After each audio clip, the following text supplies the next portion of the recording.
Today's video is a video that I've been wanting to make for a while, and it's something that is very near and dear to my heart. I am going to be sharing with you my family's pumpkin bread recipe that has been in my family for many years. I'll just give you some backstory. My mom's been passed away for quite a few years now, and she would always make this pumpkin bread during the fall and the winter. And I'll show you a close-up later on in the video, but I have her handwritten instructions for this recipe. So it's something that I hold very near and dear, and I want to share it with all of you, and also for any of my family members and friends who may be watching my channel who want to keep some of these family traditions and family recipes going. One of the things that I found out, and my family we found out, is that as people have passed on, if things weren't written down, we have not been able to necessarily create them exactly as they were. So this is a great family tradition. In the fall and winter, I would come home and smell the house, smell of pumpkin and baked goods, and my mom would be making pumpkin bread, and she would often have her sisters over for coffee time on the weekends at 3 o'clock coffee time. They would have coffee and eat pumpkin bread and just have conversation. My aunts also would make this same recipe. You can alter the recipe a bit, but I'm not going to in this video because I want to keep it true to how my family would make it. So you could use a different type of oil. You can maybe use some healthier alternatives, but I really am going to stick to what my family did and how they would make it.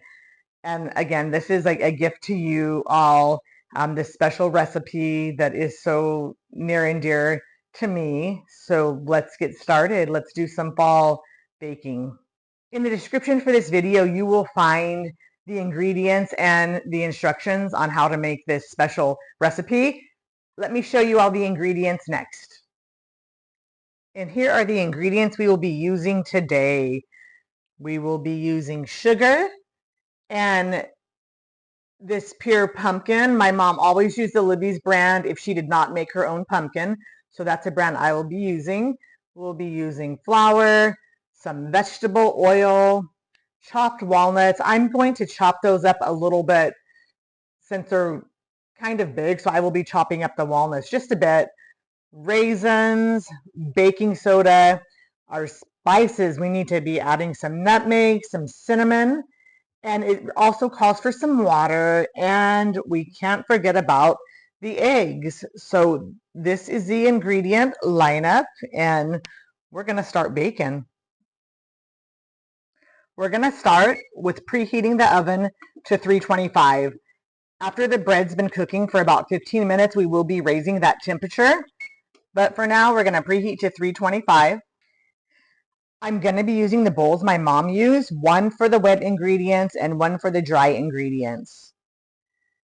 I'm going to start with mixing 3 cups of sugar and then 1 cup of oil.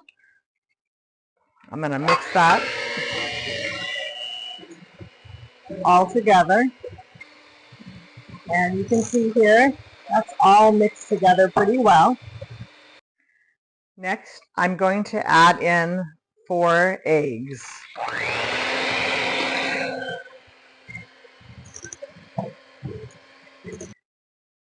The eggs are mixed in well. Now I'm going to add 1 cup of pumpkin.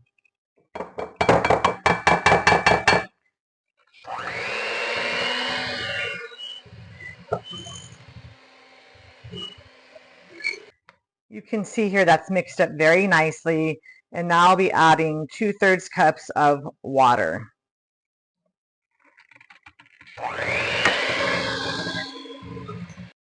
I've got all my wet ingredients mixed, so now it's time to put the dry ingredients together.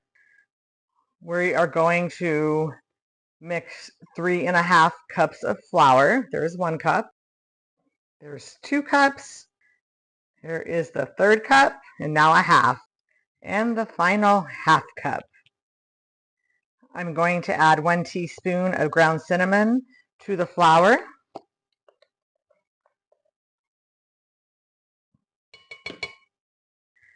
And then I'll add 1 teaspoon of ground nutmeg. There we go. There is the nutmeg. And next I'll be adding 1 teaspoon of baking soda. And there it is. I'm just going to mix up the dry ingredients before I add the walnuts and the raisins to this. Just going to mix that up so that all that cinnamon and nutmeg is mixed in there. And then I'm going to add in the raisins, and I'm going to chop up 1 cup of walnuts. And I'm going to add in the 1 cup of raisins. And if you don't like raisins, just leave them out of the recipe. You don't have to have raisins in your pumpkin bread. Sometimes I leave them out. Sometimes my mom would leave the walnuts out also because she wasn't as big of a fan of walnuts. So it's fine to leave them out. And next I'm going to chop up a cup of walnuts to add. Then we'll have most of our dry ingredients mixed up. I measured out 1 cup of walnuts, and now I'm going to chop these up a bit. Some of them are pretty big, so I don't want pieces that big in my pumpkin bread. So let me get these a chop. Chopping these up just a bit so the pieces aren't so big. And I have those chopped up and ready to add to our dry ingredients.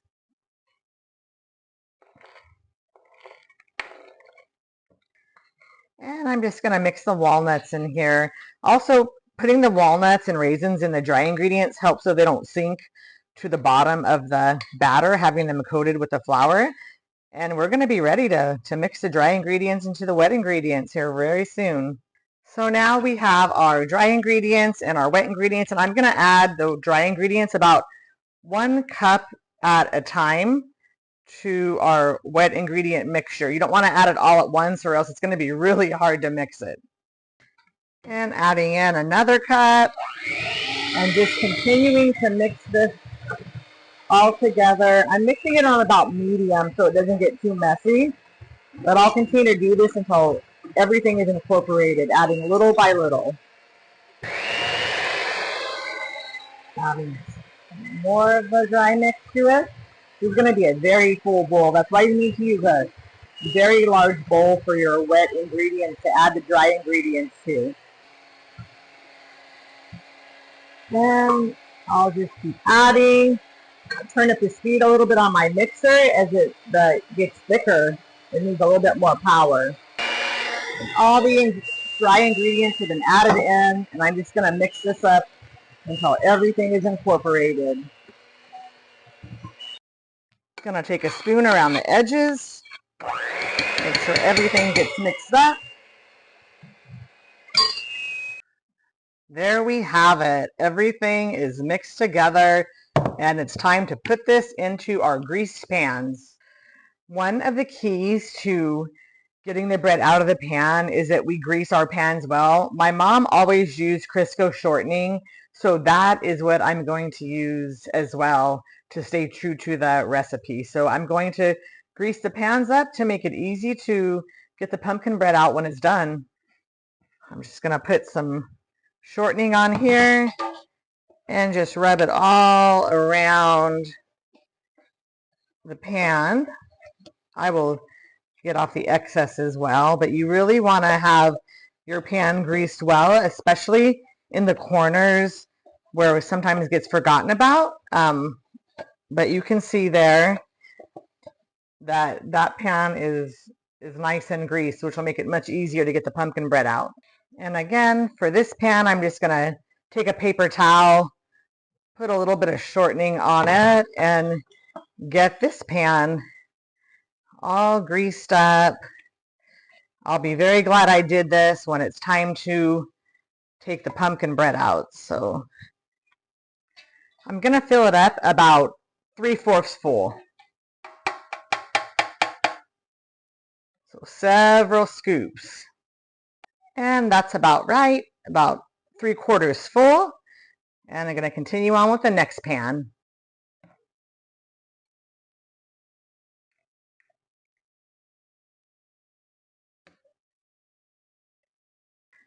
I made a bit of a mess when filling this up, so I'm just going to take a paper towel, and you can just wipe the sides of it to clean that up. And I like to shake it a little bit and make sure it's all evenly distributed. But there we are, our two loaf pans are ready to go into the oven. The oven is ready to go. It hit 325. We will be raising the temperature after 15 minutes of baking. And there they are. They're in the oven, and let's set the timer for 15 minutes. Then we'll increase the temperature. The timer is going off, letting us know that it's been 15 minutes. So now we need to raise the temperature to 350, and we're going to bake it at 350 for an additional 45 minutes. So it was at 325 for 15 minutes, and now we're going to 350 for an additional 45. Those are so nice and golden. They've cooked for a full hour. Another trick you can do if you're not sure if they're done is to take a toothpick and insert it into the middle. And if it comes out wet, then you will know that they need to cook a little bit longer. So you can see that that came out wet. So I'm going to let this cook for an additional 10 minutes. All right, I let the loaves cook for 10 more minutes. So let's do another toothpick test in the middle there. And it came out dry. So these are ready to pull out of the oven. Now, if you do makes 4 small loaves, it probably will take about an hour to cook. These took 1 hour and 10 minutes for 2 large loaves. I am going to let these sit for about 30 minutes to an hour before I try to get them out of the pan, but they're looking so delicious. The house is smelling wonderful. Reminds me so much of my childhood when my mom would make this same recipe. One of the things that I'll do while they're sitting and cooling is I'll take a butter knife and I will just go around the edges of the pan. That's going to help get the bread out as well when it's time to do that. So I'll do that on both pans, and then I will let them still sit until they're cooler. And I'll show you how we're going to get them out next. I'm going to show you a few different ways to get the bread out of the pan. So I'm going to go around again with a knife just to make sure that it's loosened up and nothing is sticking. When I'm going around, I will lift a little bit as well. That will make it easier to get this out of the pan. So that seems pretty good to me. I'm going to take a plate, lay it over it, and then what I will do is I will flip it over, and I'm going to tap the bottom of the pan with a knife, and that will loosen up any of the bread that may be stuck, and I hope it comes out in one piece. And let's see. Yes, it came out in one piece.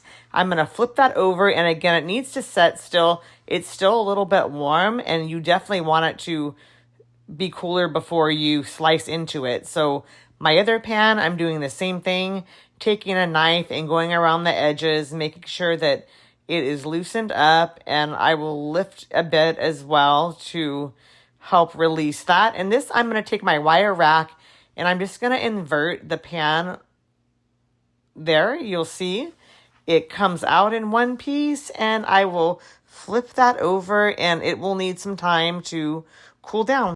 And I have them sitting on the rack cooling down for a bit. And up next, I'm going to show you a closer view of my mom's handwritten recipe for this wonderful pumpkin bread.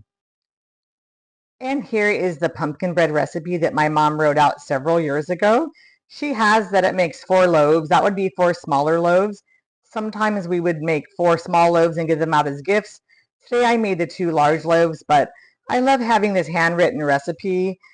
And my mom's handwriting was always so nice. So she has the instructions here on the back, and you can see some of the stains from it being well used and in a kitchen. But I just treasure having this handwritten recipe, and just such a great memory of her that she has left for me, and I'm sharing it with all of you. This picture was taken in my kitchen just a few months before my mom passed away. And at this time, she was facing some significant health challenges, and she still wanted to get together and make pumpkin bread. So in this photo is my mom, my daughter, my cousins, and I. And I'm just so grateful that we had this chance to get together and make pumpkin bread. And I sliced up part of a loaf. And it's time to enjoy some pumpkin bread. You can also add some butter if you'd like, but I think I'm going to have this just plain. Time to enjoy some pumpkin bread. I just got done having my slice of pumpkin bread and it was so delicious. Tastes just like it did when my mom would make it, when sometimes we would get together and make it and have other people come and join us. This again was a very special video for me to make. I wanted to honor my mom, and it also lets me bring a part of my mom to my YouTube channel. She's just had such a wonderful impact on my life. So I do this again to honor her, and also my gift to you to share with you a very treasured family recipe, a recipe that I want to continue on for years to come. Like I said before, if I have friends in my family who are watching this, you all have the recipe now. I will also be leaving in the description box all of the details in case you missed any, so you don't worry about that. I'll have it all in the description box. And if you do make this recipe, please let me know how it turned out for you. And I also just want to say, if you ever think that what you're doing, cooking for your family or baking, or is a waste, just know that it can have a lasting impression. And who knew, like I'm over 50 years old, that the recipes my mom was making when I was an infant, I'm still making them in my kitchen today. My mom actually, in this very kitchen, we've made this recipe together. So just know that many family traditions are to be treasured, and the work that you put into it and what you do, it does can impact people. So enjoy this recipe. Thank you again for watching.